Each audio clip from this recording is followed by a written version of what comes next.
Селям алейкум. Информацион автонын нәтижелеріні талил етмеге вақыт келді. Студияда Айша Шулакова бүгінгі программамызда. Яны қайдалер бойынша. Я повторю еще раз. Бұрда текрарлайым. Вакцина керчектенде хасталанма рискіні, хасталықтан сон ағыр ақибетлеріні, өлім хаффыны азлаштыра. Ковид хасталықны тоқтатмақ үшін мемлекетіміз бойынша яны сынырланувлар көрсетілді. Вакцина вехавсызлық қайдалерінің күтілмесі.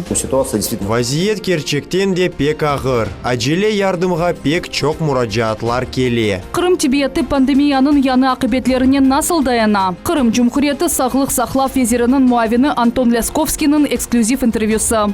Білге қыдырып Қырымға келмек. Қырымда яшайыш яқшы, пек бегенем. Вернадский адына Қырым Федераль университетінде четел студенттерінің сайысыны 2,5 кереге арттырмаға істейлер. Интернет доландырыcılar күзлік ішлеріні башладылар. Помните, что банк... Ақылыңызда олсын. Банк бір вақыт мұштерісі ақта бір малюматны білмек үшін телефон açмай. Көрінмеген хырсызларының қармағына насыл етіп тұтылмамақ ақта мақсус репортажымызда.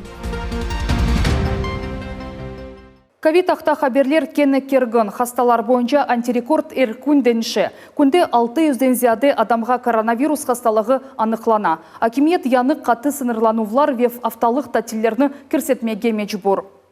Экспертлердің фікіріне көре хасталықның чоқлашмасыны тек бөле тоқтатмаға мүмкін. Қырымда келечек афтадан насыл янылықлар кірсетілген ақта невбеті келевқамызда серетініз.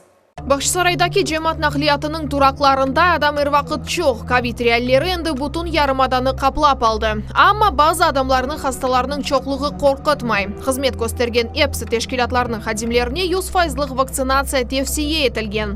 Бүгінгі күнде Бақшысарай COVID-19 хасталар чоқлығының 5 лидерлер сырасына кіре. Ерлі сакинлер базар ве жемат нақлиятында шақси қоршалану васталарымен құлланмайлар. Нетижеде хасталарының сайысы арта. Маршруткаларының айдавчылары база елчылар маска тақмағанына шикайет етелер. Не үшін суаліне алышықлы жауаплар берелер. Доғрысына айтсақ, сефері бір керелік маска алмақ бюджетке пек ура. Мен yazып келем, 2000 рубле маска алмасына кете. Истемейім. Адам азда. Бақшысарайда да бір чоқ адам олған ері базар. Мұнда санитар қапсызлығы қайделеріне риает етелер. Сатыжы виалыжылар маскадалар, одаларны дезинфекция етелер. Есть антисептики. Аваны темізлеген алет, антисептик, қапы ветабанларны ювмақ үшін мақсус қарышмалар бар. Алыжылар себзе ве мейваларны пакетлерге өзлері толдыра. Коронавирустан қошма қоршалай жываста бір керелік қолчақлардыр. Белбетте жидди маска режимі. Маска тақмағанларға 1000-ден 30.000 рублеге қадар жөреме төлемек керек олажақ. Қырымда шақси қоршала васталары етерлі дәрежеде. Муниципальный контроль. Муниципальный заретчилер чықаве чалыша. Тек базарларда ве тюкянларда дегіл, автобусларда да чалышалар. Не язық ки, адамлар текаран кевшеселер, бунан езарет етежек муниципаль акимиеттер атланып башлай. Вирустен екене қоршалай жываста бұл вакцинациядыр. Бұл Ахмеджет Сакины Станислав Корязинның фікірі. О екінші компонентнен ашлама ола. Общаюсь с людьми, решил поступить. Адамларнен конушам, эминже олмаға істедім. Мен телюкесізлік чарелеріне мұқайт олам, маска тақам, сағлығыма диққатнен бақам. Вакцинаның екінші компонентіні 515.000 қырымлы алды. Әркүн актив шекелде 60-қа яққан адам келе бізде бұтын истеклелер үшін вакцина ете. Күнде 60 адамға қызмет көстереміз, кезге ем бірінші, ем екінші ашыламаны япамыз. Жұмхуриет бойынша 127 вакцинация ноқтасы чалыша. Да, мы біз білеміз, бізге вакцинация олғанлар да хасталана деп айталар. Ама оларның чоқысы хасталықны енгіл шекелде кечере. Бөле алдан бұлатыр шекелде тәдәвеленмеге мүмкін хастаханелер бұл қадар толмас. Адамлар өлмез еді. Қаты сынырланувлар де кірсетмеге керек де гіледі. Мұна бойле ковидтен сербез зона яда ковид-фри кебі ишаретлер кафе ве мұсафырханелерінің қапыларында еп чоқша пейда олып башлады. Бұл муэссиседе бір қадим вакцинация олғаныны білдіре. Бізда июнь айында бірлікте вакцинация олмаға қарар алған едік. Бізге ешіміз үшін бұл пек мұйым. Кафеміз иқтисади инкишаф безерлігінден атта мукафатланып, геже 11-ден сон біле çalışmaға изін алды. Базар эртесі күнден Жумхуриятымызда ресторан, кафе, бар, ашхане, фудкорт, клуб, дискотека, спа салонларыны, фитнес-меркезлер, театр, китапхане, музейлерны зиярет етмек үшін QR-код системасы көрсетіле. Бізде сәкенлерінің 200 бинге 100 бин деген норматив бар демеге істейім. Ама шымды коронавирус тарқалған вазиетте тестлерінің чоқлашмасыны ақылы деп саямыз. Бұл хасталықның ерте профилактикасына ве ватандашларымызға ерте ярық ярдым көстере білмеміз үшін yapılacaktır. Ноябрьнің башындан бұтын девлет бойынша ратлық күнлері илан етілді. Кичик ве орта бизнес ярдымсыз қалмас. Олар грант оларақ бір керелік одев алacaklar. Оның миғдары ішчінің минимал айлығы қадар олacak. Умумен 27 миллиард рублей айрылacak. Мы с вами, к сожалению, видим... Не язық ки, біз сізнен вакцинацияның азлығы насыл ақибетлерге кетіргенini көреміз. Бұрда текрарлайым. Вакцина керчектен де хасталанма рискіні, хасталықтан сон ағыр ақибетлеріні, өлім хаффыны азлаштыра. Оның үшін акимиет тарафындан сеслендірілген тевсиеге қол тұтам. Ве субъектлерінің башларына вакцинацияның тізлігіні арттырмаға тевсие етем. Қырымда Русияның діге регионларында олған екібі октябрның 30-дан 7 ноябрге қадар ратлық күнлері илан етілді. Айлықлар сақланып қалынacak. Devlet başı bu kararının esas maksadlarını açık aydın bildirdi. Vatandaşlarının hayat ve sağlıklarını maksimal şekilde korumak, epidemiyanın yanı dalgasını düşürmektir. Bu maksadlarga yetmek için hepimizge mesuliyetli, sabırlı ve tertipli olmak gerek. Herkesge ısrarla rica etem. Bu көрсетілген sınırlıklarını anlan. Rahatlık günleri tabiat alanında kutlevi tedbirlerden ya da diğer regionlarga ketmekten vazgeçin. Adamlarla azca alakada bulunun ve bütün epidemiolog tehlikesizlik kaidelerine riayet etin. Olar yengil ve herkesge belli. Қырымда бір бұжуға içinde коронавирус ve дігер yuqucu hastalıklarını anıqlаған экспресс testlерінің istиsalını başlayacaklar. Cumhuriyetimiz devletте birinci böyle testlerini sanayi miqyazda işlep çıkaracak region olacak. Test yardımıyla adamda olған infeksiyаны ucdaqqa içinde tapmağa mümkün olacak. Bu testlerinin doğruluğu yüksek 98%'ga jet testlerini herkes kullanabilecek. Şimdi öyle zaman geldi olarını tek tibiyete degildi em musafirhanelerde, balabakçalarında, mekteplerde işletecekler. Mevsim hastalıkları da koronavirus ile vaziyetini kerginleşe. Mutaxassislar gripten de прививка yapmağa davet eteler. Тәфсилатлыжа дәшетлі вируснен күре шақында Қырым сағлық сақлав ветерінің муавины Антон Лесковский тариф етежек. Милет телеканалы үшін оның берген эксклюзив интервьюсы. Антон Иосифович, здравствуйте. Добрый день. Ситуация с коронавирусом с каждым днем только усугубляется. Крым среди лидеров в России по числу заболевших. Как справляется крымская система здравоохранения? На сегодняшний день ситуация действительно сложная и напряженная. Выявляется более 600 случаев в сутки. Это очень много для Республики Крым. Мы видим, что постоянно идет рост, то есть нет стабилизации пока процесса. Поэтому ситуация действительно сложная. Очень много вызовов на скорую помощь, большая нагрузка на первичную медико-санитарную помощь. И мы видим большое количество госпитализированных пациентов, в связи с чем приходится постоянно доразворачивать ковидные койки. Есть ли необходимость открывать новые ковидные госпитали, переоборудовать профильные больницы и санатории, как в прошлом году? Мы стараемся держать общекоечный фонд ковидный в пределах 10% свободных коек, для того, чтобы предусмотреть в случае массового поступления пациентов. На сегодняшний день у нас в Республике Крым завернуто 4700 коек. Процесс буквально ежедневный, то есть мы смотрим, анализируем количество поступивших пациентов, количество выписанных пациентов, и на основании этого уже дополнительно либо разворачиваем койки. Но пока не получается выводить их в нормальный режим. Естественно, перепрофилировано уже практически во всех регионах Республики Крым учреждения, то есть где-то это целое учреждение, где-то это отдельное отделение, инфекционные, либо отдельно стоящие здания. В части профилирования санаториев у нас прибой работает уже второй год под ковид. То есть этот процесс он не прекращался, к сожалению. В прошлом году военным медикам в Крыму пришлось развернуть полевые госпитали. Может ли вновь понадобиться их помощь? На сегодняшний день пока мы справляемся своими силами, то есть в этом острой необходимости, потребности нет. И, естественно, если будет ухудшаться ситуация, мы будем рассматривать все варианты. Достаточно ли медикаментов и медперсонала? На сегодняшний день порядка 4000 человек медицинских работников оказывают помощь пациентам с новой коронавирусной инфекцией. Это очень значительный штат. Естественно, врачей всегда не хватает врачей-анестезиологов, но это по всем регионам Российской Федерации. По поводу обеспечения лекарственных средств в каждом медицинском учреждении тоже стараемся поддерживать неснижаемый запас, своевременно проводить закупки по всем основным группам препаратов. Среди новых ограничений обязательная вакцинация сотрудников ряда сфер. Как это повлияло на ход прививочной кампании? Хочу сначала отметить, что очень своевременная мера. Мы видим, что процесс эпидемиологически распространяется, не успеваем мы за ним. И, соответственно, вакцинальная кампания в Республике Крым тоже была недостаточно, шла хорошими темпами. На сегодняшний день уже, правда, привито порядка 566 тысяч человек первым компонентом. Это менее половины от плана. Напомню, что для создания популяционного иммунитета необходимо привить 80% взрослого населения. Это 1 212 000 человек.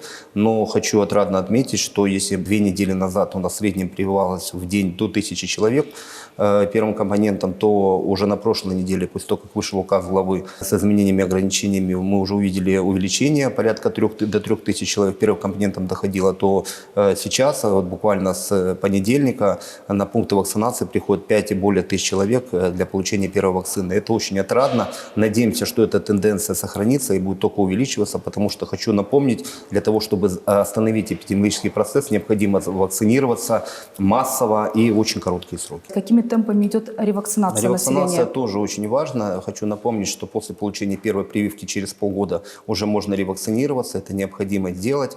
На сегодняшний день порядка 30 тысяч человек уже прошли ревакцинацию. Хочу сказать, что это дополнительно усиливает иммунный ответ. Вырабатываются антитела дополнительные, которые позволят защитить от возникновения инфекции. То есть это лишний защитный щит для любого человека. То есть об этом тоже надо помнить. Есть такая возможность и пройти ревакцинацию в том числе. Помимо ковида есть и другие сезонные заболевания, такие как ОРВИ и грипп. Как проходит их прививочная кампания? К сожалению, действительно у нас сейчас идет низкая вакцинация от гриппа, то есть порядка 20%, 25% вакцинировано население.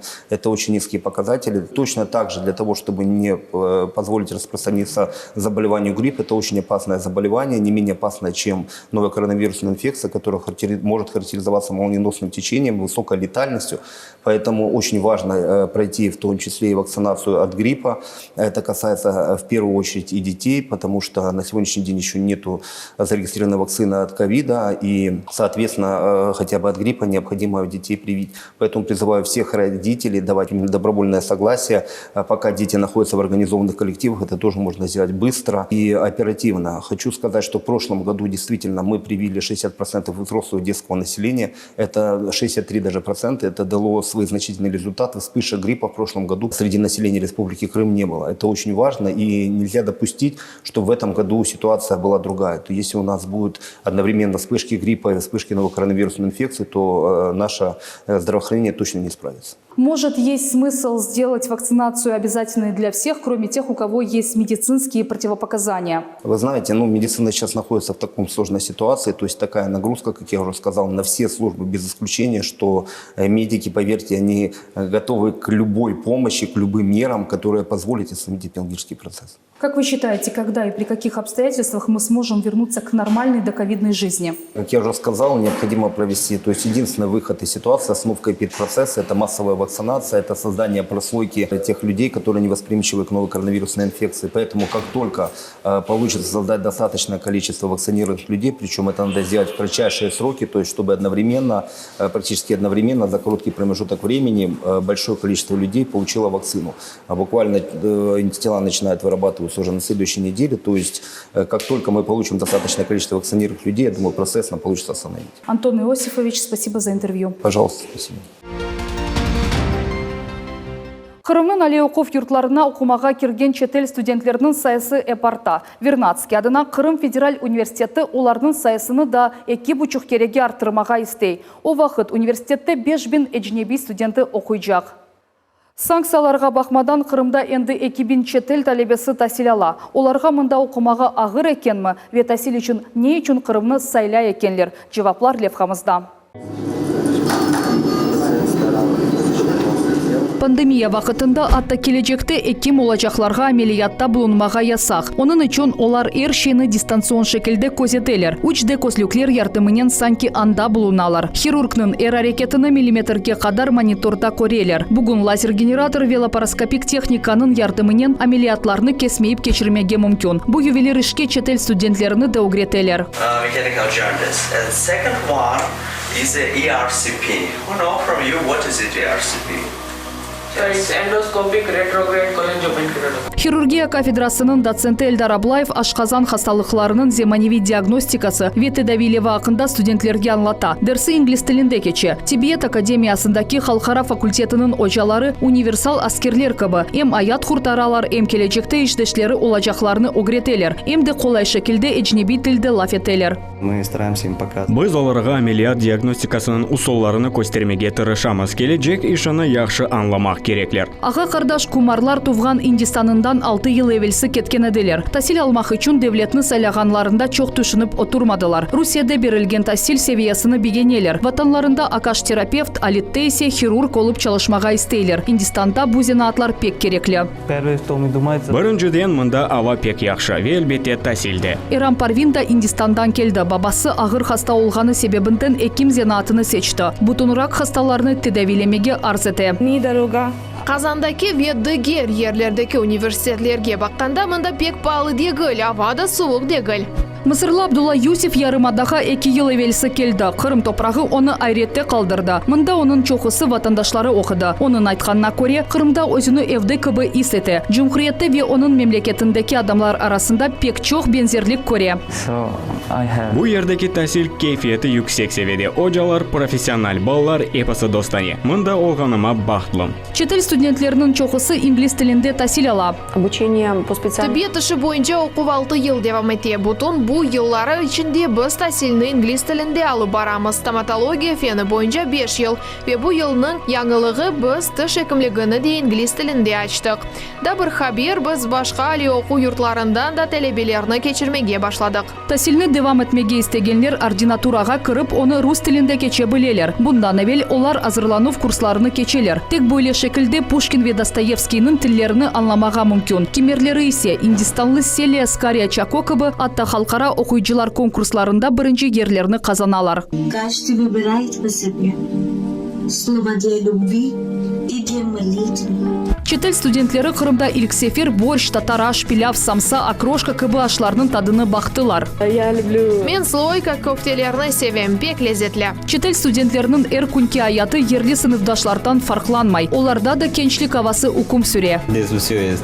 Мұнда әршей бар, шақси ванна, кенев, интернет де бар. Қырымда пек яқшы яшайыш, әршей яқшы. Қырымға келмезден әвел студентлер ПЦР тестлеріні кечелер. Олар эки кере япыла. Ярымадаға келмезден 3 күн әвел ве келгенлерінден 4 күн içinde. Нәтижелерін бекілеген вақыт олар изоляцияда bulуналар. По вакцинации. Не язық ки, студентлер арасында вакцинация меселесі бойынша активлік yok. Ама четел студентлері аман-аман 90%-ға ашылама олдылар. Теббиет академиясының да 50% студенті месулиетлікні анлап вакцинация олдылар. Башқалары есе да ашықмай. Белкі енгіл шекілде хасталанып кештілер. Оның үшін мечбур дегілер деп беллейлер. Русияның профессионал тәсіліне девлеттен тыш ерлерде де бұйық қимет кесіле. Қырымға санкцияларға бақмадан келелер. Бүгін Вернадский адына университетінде 2000-ге яқын четел студенті тәсіл ала. Русияда тәсіл алмақ үшін Қырымға араб мемлекетлерінден, Индистан, Африка без сабық советлер девлетлерінден адамлар келелер. Олардың эксреті Тибет академиясында тәсіл ала. Қырым федераль университеті яқында четел студенттерінің сайысыны 5000-ге ве олардың арасында популяр азырланув курсларының миқдарыны арттырмаға планыштыра. Бұл мевзу девлетімізді еркезге тоқуна. Бүгін банк картасынен құланмаған адам жоқ. Айны олар кибер хырсызларының диққатына түші. Тек кечкен авта ішінде Қырымның ички ішлер везірлігінде дистанцион доландырыжылығы бойынша 60 іш açıldı. Ел-елдан хырсызлық усулары янылана, ама оларының айнежілігіне түшкен адамларының сайысы эксілмей. Доlandırıcılar nasıl çalışа ve оларға nasıl етіп қаршы тұрмаға мүмкін. Тапсилатлар Невбетеке левхамызда. Қырымдаки Али оқув юртларından бірінде оқуған студент бір даққа içinde 5000 рубле жойды. Genç осадыны сеслендірмеге істемей, о яланчыларының елеріне түшкеніне кедерлене. Доlandırıcılarının стандарт схемасына оғырады, студент аспара жоймады. Мана картамда әрекет пейда олды деп айттылар. Картамның дигер тарафындаки уч рақамны айтмамы истеділер. Оғлан банк хадимы еріне доландырыжынен лaf еткенini анлаған сон кеч олды. Студент әлбетті. Бұл вақадан нәтижелеріні чықарып, оны тезден ұнытыр. Ләкин картларында да чоқ пара тұтқанлар не япачақ? Базыда доландырыжыларының қармағына түшкен адамлар пек чоқ ақча жоялар. Телефон гипноза. Бұл виртуаль айнежіклерінден бірі. Мисал оларақ кибер доландырыжы банк хадимы полис яда белаға оғыраған сой соп кебі өзіну тағдым. Малюмат алып адамлардың есабындан пара хырсызлай. Когда они начали вам звонить? Кто?